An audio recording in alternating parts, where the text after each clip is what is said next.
Os Oito Odiados é o 8º filme da carreira do Quentin Tarantino, que é um dos meus diretores favoritos e que não tem um filme ruim no currículo. Esse filme quase não sai do papel porque o roteiro vazou alguns anos atrás e o Quentin ficou muito aborrecido com isso, mas ele voltou atrás, resolveu fazer e a gente tem um ótimo filme novo para a coleção dele. O filme começa com 3 pessoas que são estranhas umas para as outras e que são forçados a interagir devido a uma nevasca que está se aproximando. E graças a esse evento meteorológico, eles encontram mais uma pessoa no caminho e acabam tendo que desviar da cidade que eles iam para uma cabana para poder passar a noite.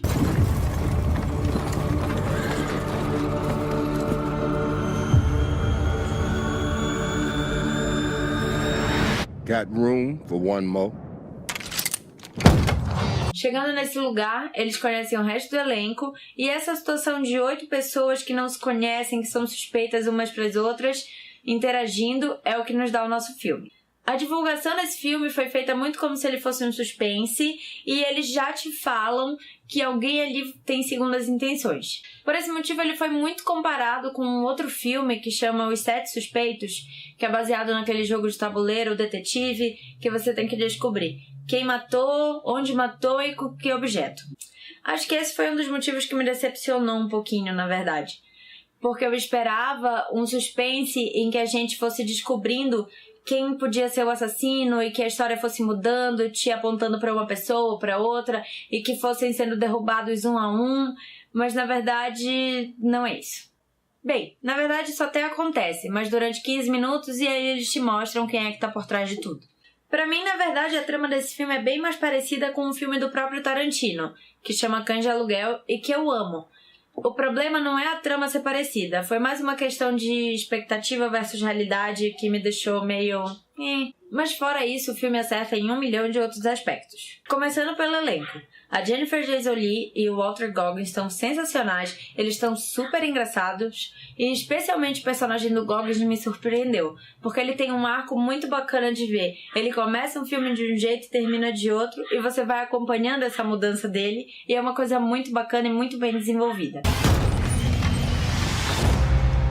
This here is Daisy Domergue. She's wanted dead or alive for murder. When that sun comes out, I'm taking this woman to hang. O Samuel Jackson tá sendo super subestimado porque o pessoal tá falando que é o Samuel Jackson de novo num filme do Tarantino. E não tem nada disso. Eu acho que é uma das melhores performances que a gente já viu dele em qualquer filme do Quentin. Mas na verdade todo mundo no filme é super rico, super interessante e te entregam diálogos maravilhosos de ver e que o Tarantino sabe escrever muito bem. Esse diretor é muito conhecido por escolher a própria trilha sonora e usar também umas músicas pop como referência e meter uma coisa que não tem nada a ver ali no filme. Mas dessa vez ele fez diferente e deixou nas mãos do Ennio Morricone de criar uma trilha sonora. O cara tem bastante experiência com faroeste e isso aparece através da música dele. E a trilha, junto com o cenário, te transporta para aquela época de um jeito muito impressionante. E eu vou abrir um parêntese aqui para falar do Tarantino em geral. Porque a violência dele nos filmes acabou meio que virando um tabu, as pessoas às vezes criticam, ele tá meio que cansado de ter que ficar se explicando, então vou falar um pouco da minha opinião sobre ela. A gente pode perceber que na segunda parte da carreira do Tarantino, que foi logo ali depois de Kill Bill, ele tem um tema que circula todos os filmes dele: vingança. E geralmente são os protagonistas oprimidos lutando contra seus opressores. A gente tem a judia lutando contra Hitler, a gente tem mulheres lutando contra um personagem masculino abusivo e a gente também tem um negro contra o senhor de escravos. O Tarantino, ao longo da carreira dele, foi se tornando um diretor maduro e que cada vez mais ele tem uma coisa a dizer. Então, nos filmes dele, ele acaba comentando questões sociais e te mostrando um personagem que você acompanha uma jornada pessoal na qual você possa se identificar com ele. Então não fica assim tão difícil de entender que a violência do Tarantino não tá ali gratuitamente. Ela vai pra te mostrar um ponto.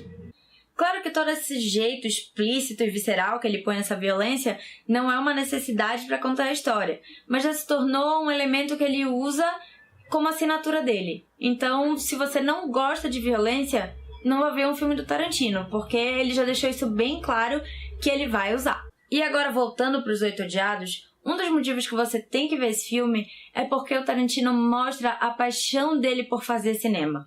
O filme foi gravado em 70mm E realmente, alguém fazer um filme analógico nessa nossa era digital em que todo mundo corre pra câmera IMAX e 3D é um feito.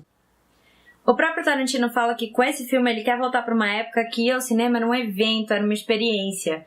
Então ele mostra isso até na duração do filme, que tem quase 3 horas, e em alguns cinemas que está sendo exibido eles têm até um intervalo. Aqui no Brasil, infelizmente, a gente não tem nenhuma sala que exibe nesse formato.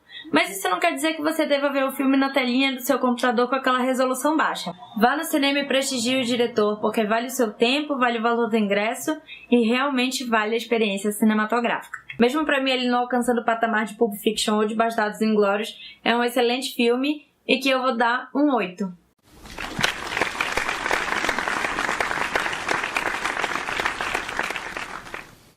E é isso, gente. Se vocês gostaram do vídeo, lembrem de dar like, de se inscrever no canal e até a próxima. Tchau!